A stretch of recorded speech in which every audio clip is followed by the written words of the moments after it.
ஒரு ஊரில் ஒரு பிச்சைக்காரன் வாழ்ந்து வந்தான். அவன் தினமும் வீடு வீடாகச் சென்று பிச்சை எடுத்துத்தான் பசியாறுவான்.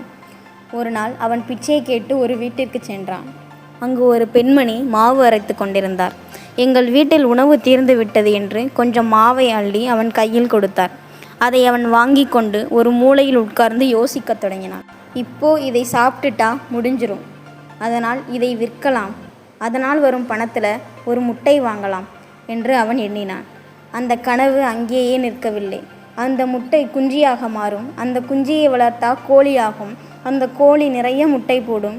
அந்த முட்டைகளை விற்று நான் ஆட்டுக்குட்டி வாங்கலாம். அந்த ஆடு குட்டி போடும். அதை விற்று நான் மாடு வாங்கலாம். மாடு கன்று போடும். அதையெல்லாம் விற்று நான் ஒரு வீடு கட்டலாம்.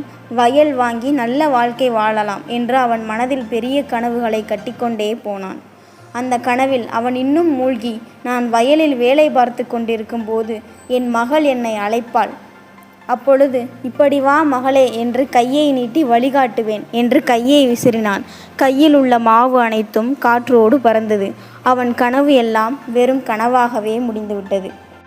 இதில் நாம் கற்றுக்கொள்ள வேண்டியவை: கனவு காண்பது தவறு இல்லை, ஆனால் அதை நனவாக்க செயல்படாததால் அது வெறும் கனவாகவே முடிந்து விடுகிறது.